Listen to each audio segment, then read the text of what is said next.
Okay, now I'm on. Good morning, everyone.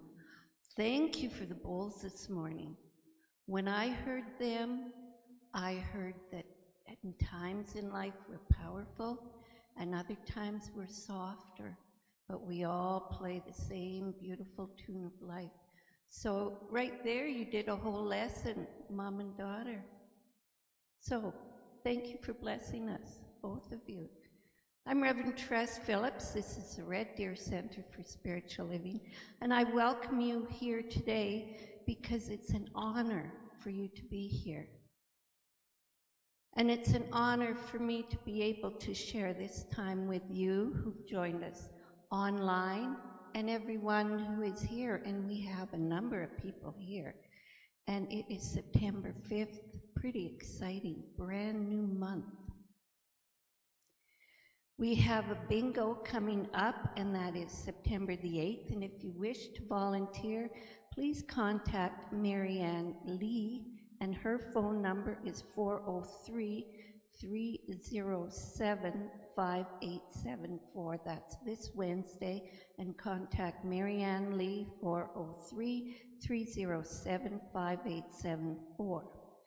And now September 12th, we're going to be having a decluttering workshop from 12:30 to 2:30 p.m., so that's right after church. So do you want to break free from clutter once and for all? Join the Certified Essential Feng Shui practitioners Anita and Cheryl for the Decluttering Challenge. I don't know, that almost sounds scary if you like cluttering. I have lots of books, so. This free 2-hour workshop will empower you to make lasting changes. Attendees will also receive a 15-page advanced decluttering guideline. Well, if you want to be empowered, it sounds like the exact workshop to go to. And that is September 12th. Now here's another interesting workshop coming up. Free yourself from limitations. But it's not limited to one. There are 7 weeks. It starts September the 15th at 6:30 p.m. Reverend Valentine would like you to join her for the 7-week course on self-discovery. The course will help us to learn and release the underlying cause of our deeper issues and limiting beliefs that we may have regarding abundance, relationships, unhealthy feelings, and our own body image. And we all have our own personal stories about everything that Reverend Valentine is going to touch on. So if you do wish to register September 15th, starting at 6:30 p.m., you can call the center at 403-342-4905. Now, we have some young people here, and we have a word for our growing spirit circle. It's creativity. Would any of the young people like to come up? And you can bring your mom if bringing your mom makes it even better. I'll tell you a secret, I don't bite. That's okay, because your ears work just as good sitting where you're at. So that's okay. Okay, I do have a word. The word's creativity. Now that's pretty special because at the young age, that's when you were so creative and you love to draw pictures and you look outside and most people see the traffic, but you're going to see the squirrels and the birds and you're really going to know what's going on. So the way you see things through your creative mind is a pretty special way.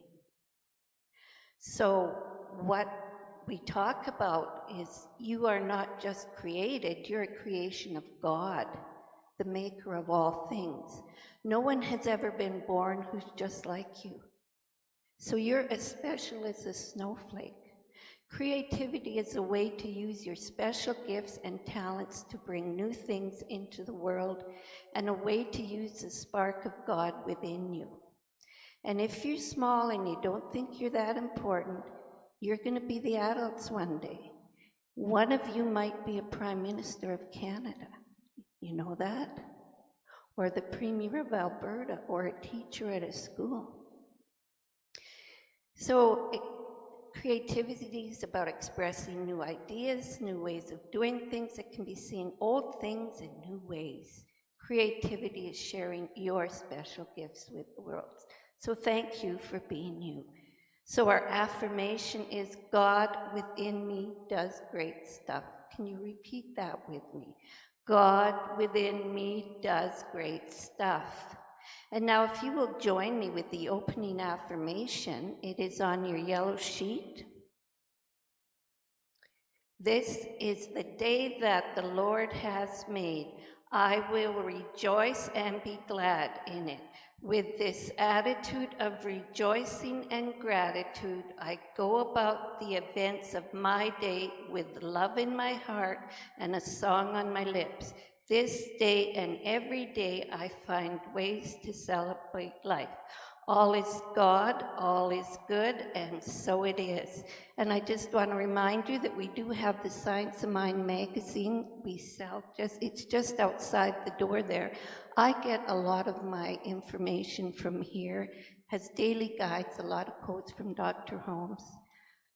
Now, here's the big part. We're going to have someone speaking about reaching higher. That is our theme for September. And who better to talk about reaching higher is our very own Reverend Judy Andersen. Now, a big welcome for Reverend Judy.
How about now? Yay! All is well in the world of technology, except that we don't want it to be overpowering. So let's just take a minute for an opening affirmative prayer. Please know with me the wonderful good of this day. Let us simply know that all is well in our world, because God is the center and the circumference of our world, everywhere present, fully present within each one, ready to express in ways of joy and well-being. I give loving thanks, knowing it truly is so, and so it is. And with that, joy is a big thing to me, maybe because I feel like I haven't indulged in it enough in a lot of my life. But I'll tell you a little story that I shared with Brent after the meditation. I'm wearing this lovely pin that you can't see because I've got that over top of it, but it's a colorful, lovely fish. And it represents to me a song, and again, I thank Brent for giving me the name of the singer when I first heard it, with Burl Ives at a concert in Calgary. And the name of, well, I don't know the name of the song, but the line that I fell in love with was, joy to the fishes in the deep blue sea, joy to you and me. And so that little, and the pin itself was a gift from my dear Norris. He knew about my relationship with that song. And when we were at a conference in Vancouver and he was along as a spouse, he saw this pin in the gift shop and he got it for me. So, my dear Norris, so joy, let's consider joy and be ready to embrace it. Now I'll start talking. But I wanted to share that with you first. And what do we really mean by reaching higher? Let's take it at a physical level to start with. You know, nearly all of us have a kitchen with a high shelf. And I have found that in the last couple of years, somehow that shelf has gotten higher, or my arms have gotten shorter. I have to reach higher to get what I want off that top shelf. So what can I maybe do about that? We know what's happening, don't we? That I haven't been doing yoga. I haven't been doing enough stretching. I haven't been doing enough reaching. Probably the same thing that keeps my legs from bending the way I want them to if I want to put on a pair of pantyhose. So can we do something about that physical situation? Yes. And what is that?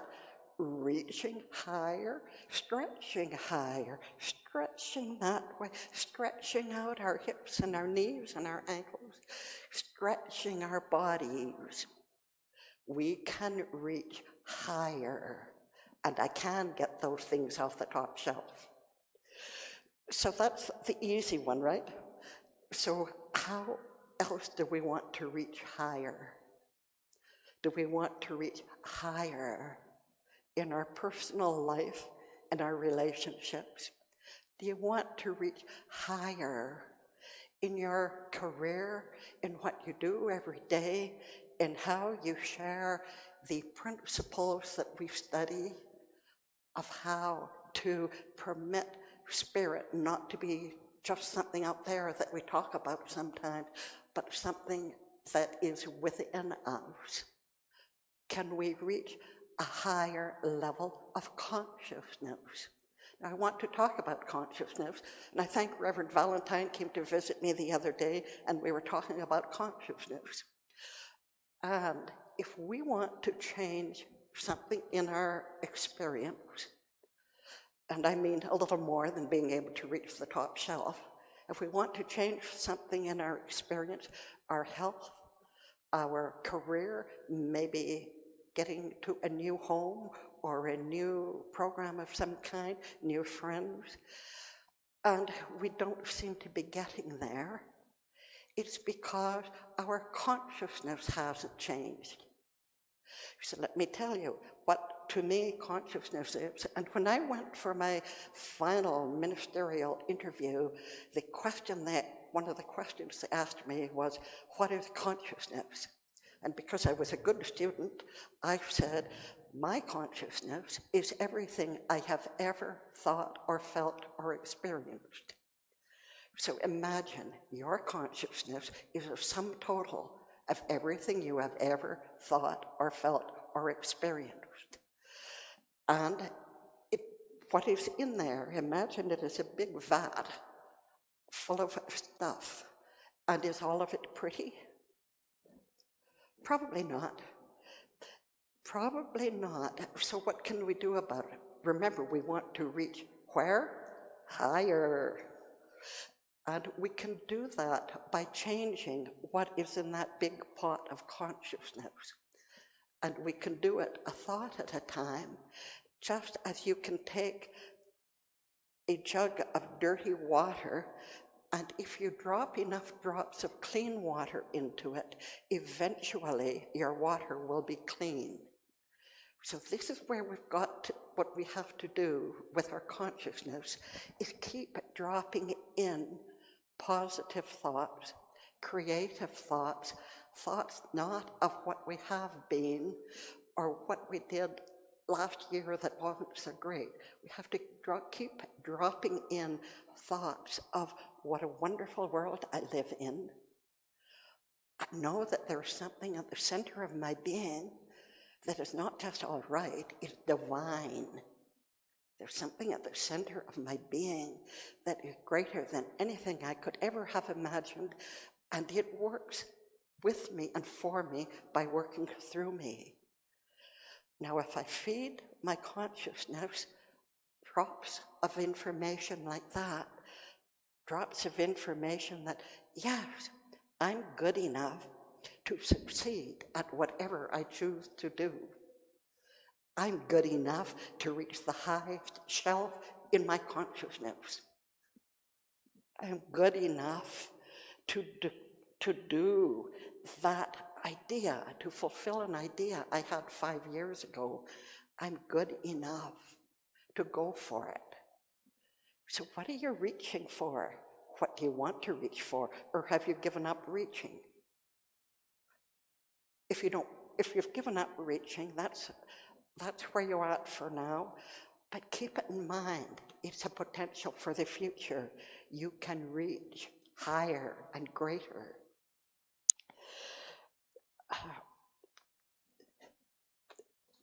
I want to talk a little bit more about how we can take a shortcut to the consciousness we want. Anybody in favor of shortcuts?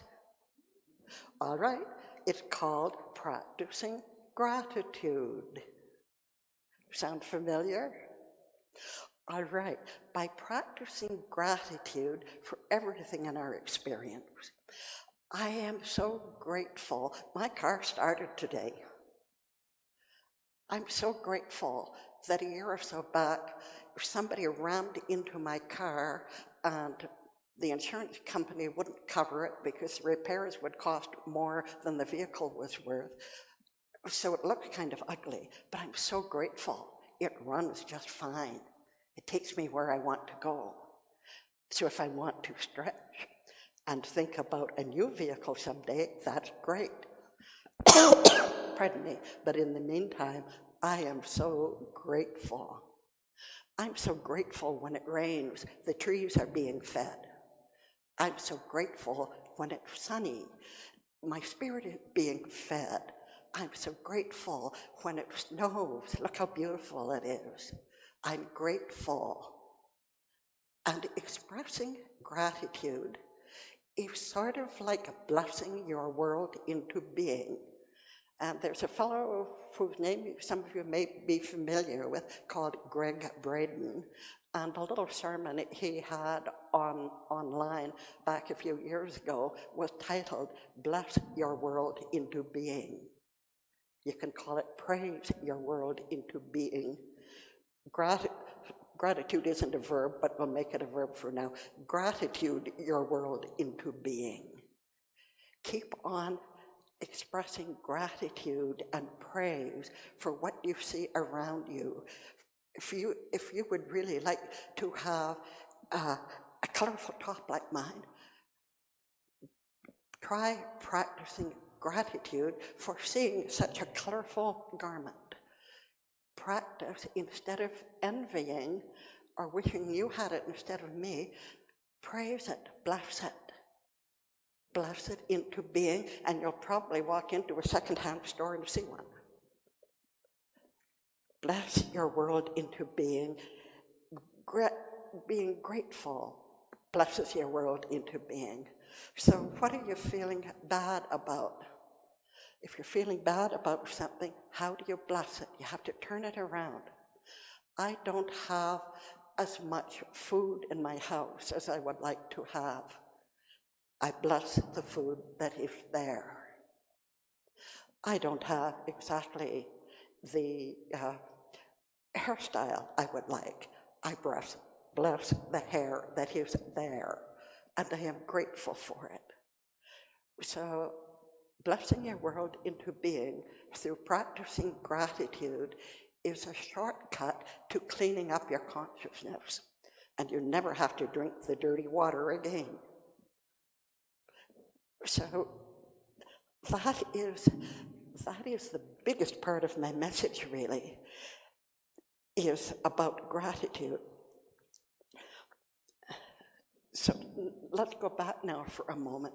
We've got a way of creating the consciousness we want. Now the question is, where do you want it to take you? once you've mastered this art of practicing gratitude, where do you want to get to from here? That's the first thing you need to do. You need an intention. It doesn't matter whether it's to release 10 pounds of blubber, or whether it is to write a book, or whether it is to take a cruise around the world, or simply to be the highest version of yourself that you can imagine. There's a technique for that. In my old world of real estate, we practiced once a year. We had to go to a workshop on goal setting. And heavens, it must be at least 15, 18 years ago, I did a workshop called a spiritual, I called it, a dance class on goal setting, really, is what it turned out to be.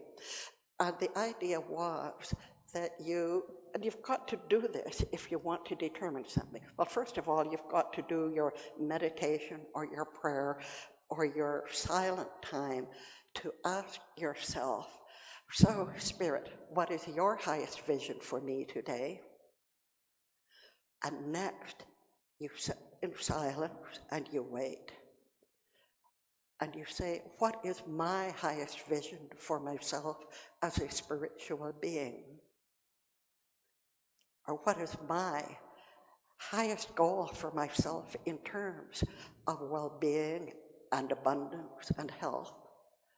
And you listen in the silence for a bit, and with a notebook at the ready, because you need to write down first the question that you asked, or what your intention is, and then you need to write down any ideas that came to you in your meditation. And then we get into the heavy stuff.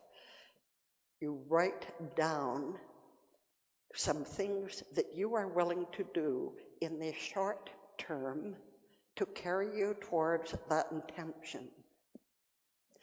And if I was in real estate, it might be things like, well, I will do 20 cold calls a day, or I will knock on 20 doors this week. Those are short-term objectives.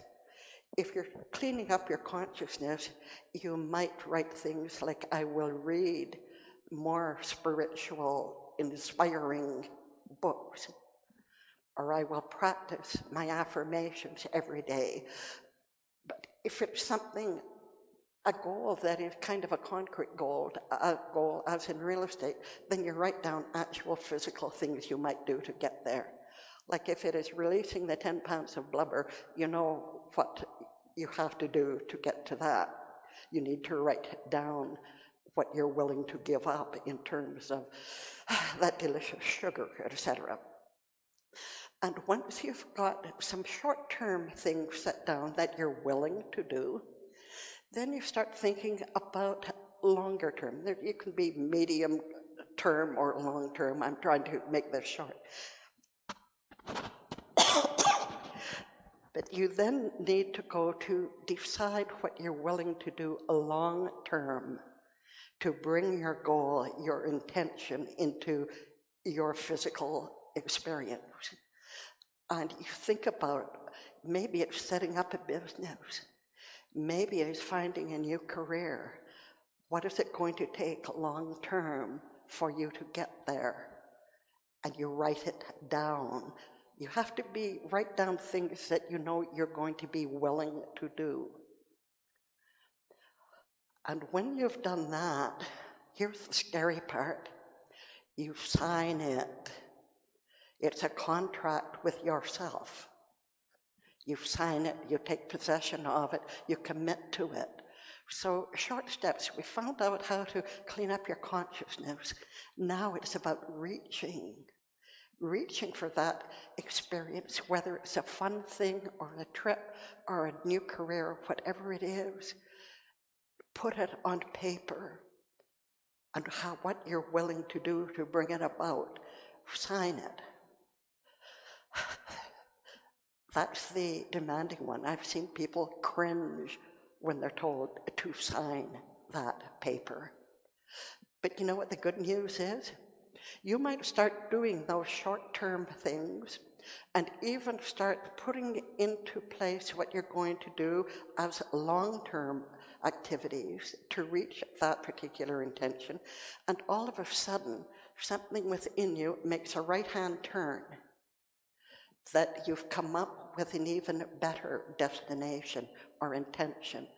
So you're going to take that original contract and you're going to say, canceled by mutual agreement.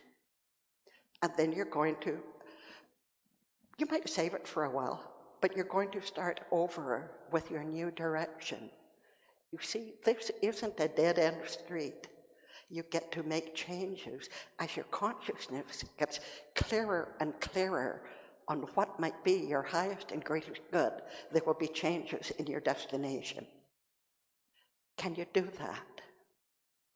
Can you take pen in hand and do the work to set your intention and sign it, and then start doing these short-term goals? And if you're a little bit vague on some of the process, have you ever done a goal-intended meditation? You can call it visioning, but it's pretty simple.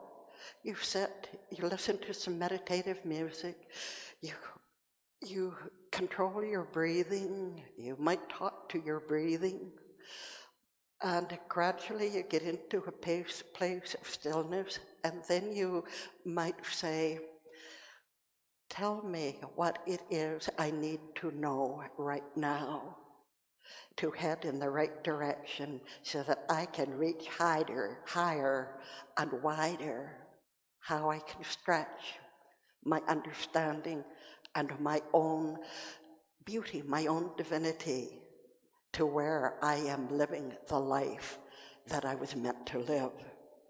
So then you listen. You sit in silence. You write down any ideas that come to you.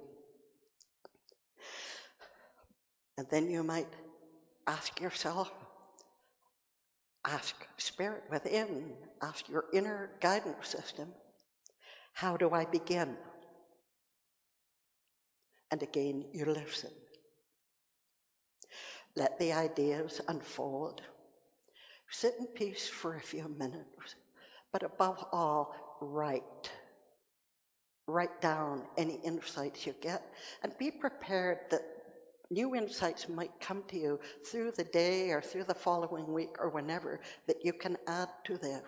It is the inspiration coming right through you that is giving you a map, if you like, for how to reach further, fly higher, be more of all that you are created to be.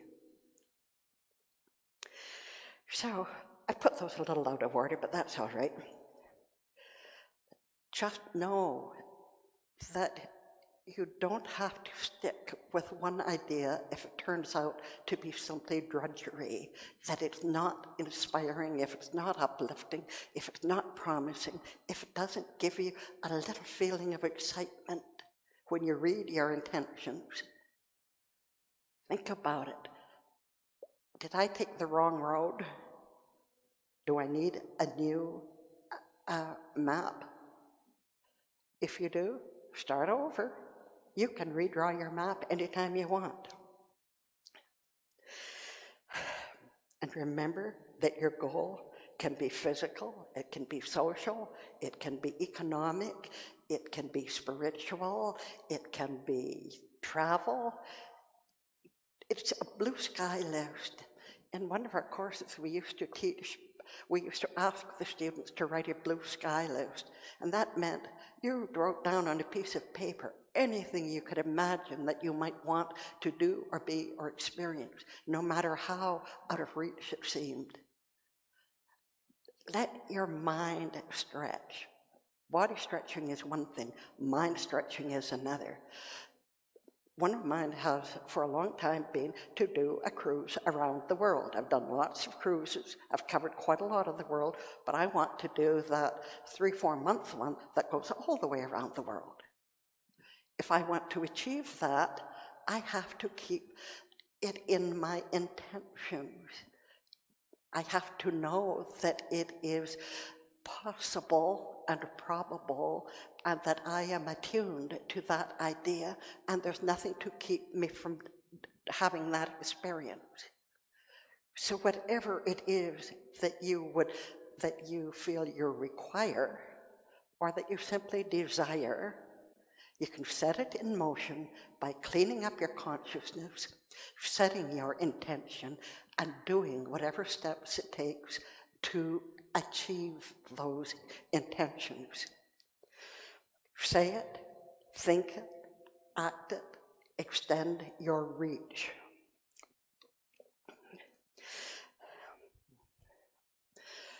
Make yourself know that being mediocre, that continuing just the way it is, isn't good enough for you as a divine being. Being mediocre or good enough in terms of abundance or fun or joy, being mediocre isn't good enough for you. Being mediocre isn't good enough for me. Remember that. Reach higher. Yes, I can. Reach wider. Yes, I can. Reach further in my mind and my imagination. Yes, I can. Affirm that to yourself. Yes, you can.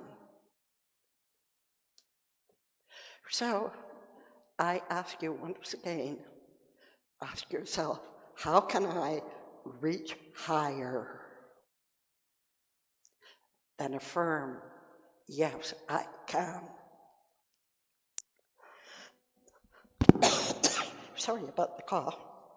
And I do have an affirmation for us. Today, I expand my life by reaching higher, knowing that there is a power that supports and guides me. So we'll just do it in 2 portions. Today, I expand my life by reaching higher. Today, I expand my life by reaching higher, knowing that there is a power that supports and guides me. Supports and guides me. And so it is. Thank you.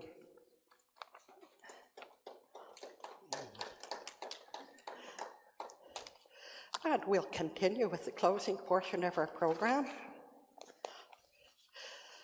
And let's read our prosperity affirmation together. All that I am is a gift of God. All that I give is from the divine flow that I receive, use, and let go to nourish and sustain all of creation. In my world of peace, harmony, and prosperity, there is constant supply and constant release. I am one with the divine process, and so it is. And I'll give you a couple of minutes. If you have an envelope you want to put in the basket, come up now, because I'm going to share a quotation that I didn't use in my talk, and I really want you to hear it. It's Shakespeare, and you probably all have heard it, and it is, there is a tide in the affairs of men that taken at the flood leads on to fortune. Omitted, all the journey of their lives is spent in misery and in shallows. So taking the chance, reaching for it. All right, closing affirmation. All things have come to pass that a greater good may move in.